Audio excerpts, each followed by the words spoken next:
Assalamualaikum warahmatullahi wabarakatuh, teman-teman semua penderita asam lambung keretan sensitif psikosomatis disorder. Dimanapun kalian berada, semoga kalian diberikan kesembuhan, diberikan kesehatan, diberikan kesenangan, diberikan ketenangan, serta kebahagiaan. Amin, amin, ya robbal alamin. Oke, kembali lagi dengan saya tentunya di channel Berpikir Positif. Bagi teman-teman semua yang baru saja bergabung, yang belum subscribe, alangkah baiknya subscribe terlebih dahulu. Karena subscribe itu gratis teman-teman, tidak dipungut biaya sama sekali. Jangan lupa tekan tombol loncengnya agar tidak ketinggalan video-video terbaru mengenai gangguan asam lambung keretan sensitif psikosomatis disorder dari saya teman-teman. Jangan lupa klik tombol like-nya, komen, serta share video ini kepada teman-teman yang sedang mengalami gangguan asam lambung keretan sensitif psikosomatis disorder teman-teman. Oke teman-teman, saya bukan dokter, bukan ahli herbal, bukan ahli medis, dan juga bukan ahli psikiater teman-teman. Hanya saja saya penyintas asam lambung keretan sensitif psikosomatis disorder.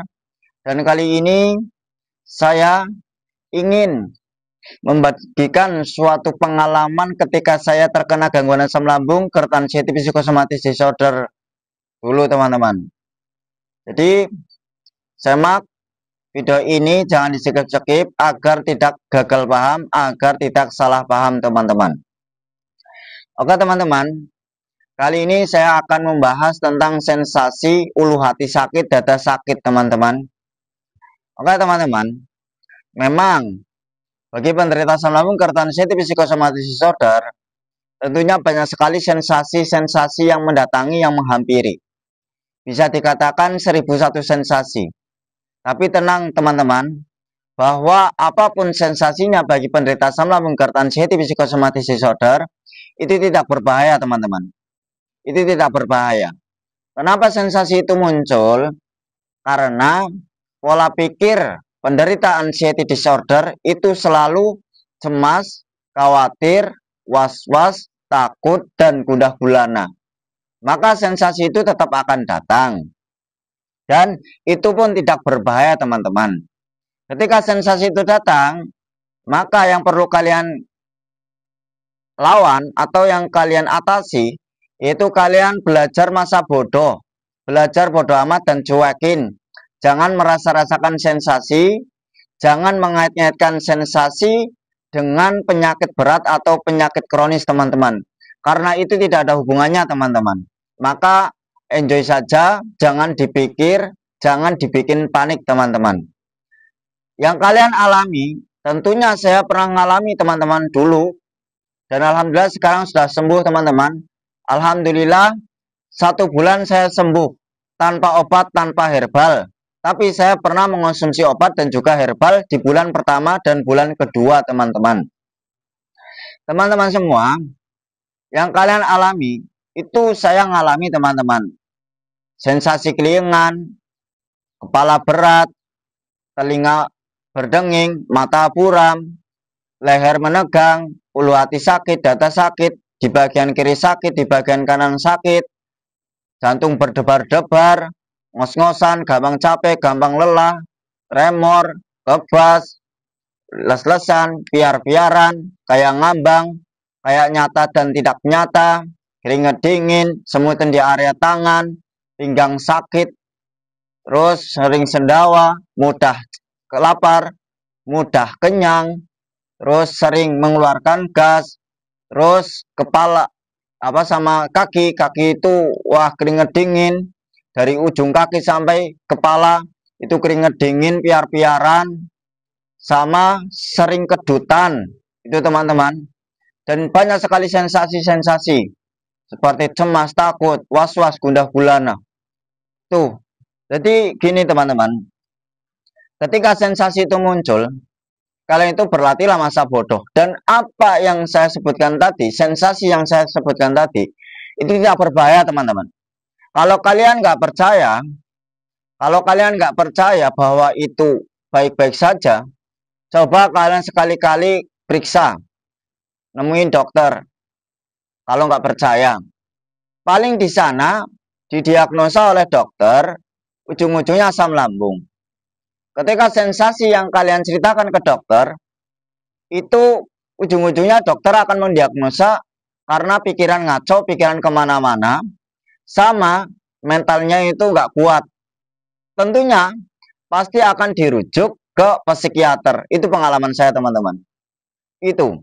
Saya pernah periksa sampai 7 kali, teman-teman. Itu ujung-ujungnya apa, teman-teman? Ujung-ujungnya saya dirujuk ke psikiater, teman-teman. Di kejiwaan. Karena mental saya sama pola pikir saya itu salah.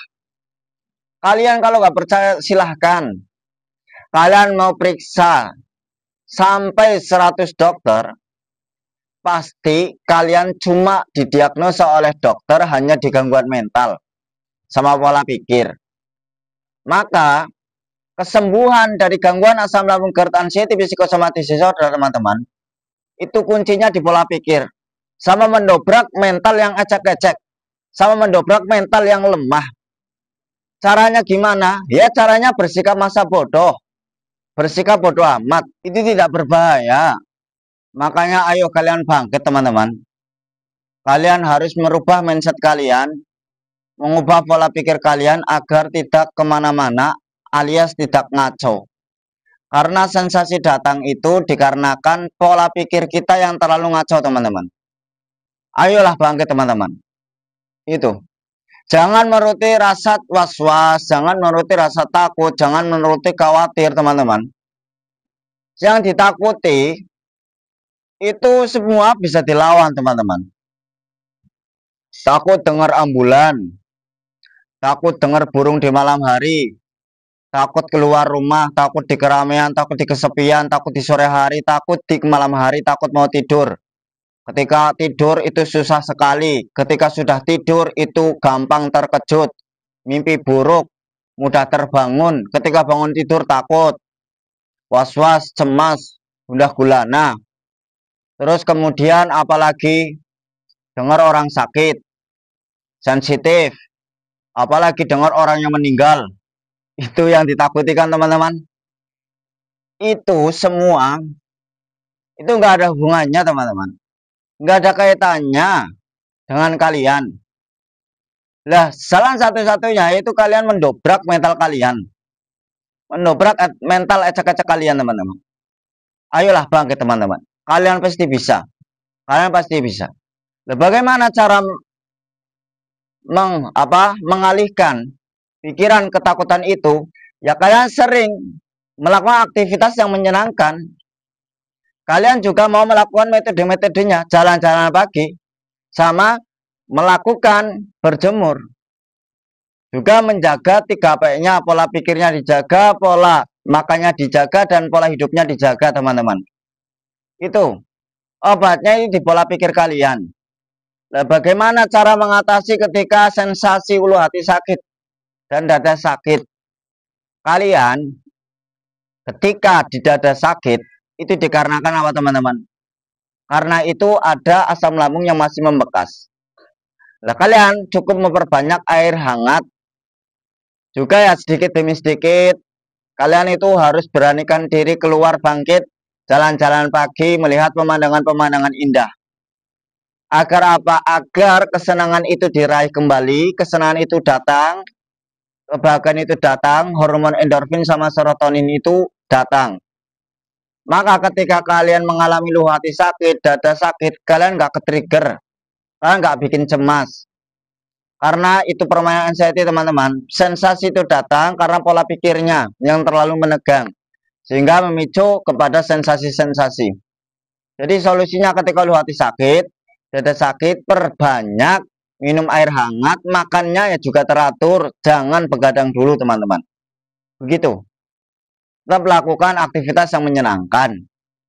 Jangan dibikin cemas, berlatihlah masa bodoh, dan apapun sensasinya itu tidak berbahaya. Itu, teman-teman ya. Semangat. Assalamualaikum warahmatullahi wabarakatuh.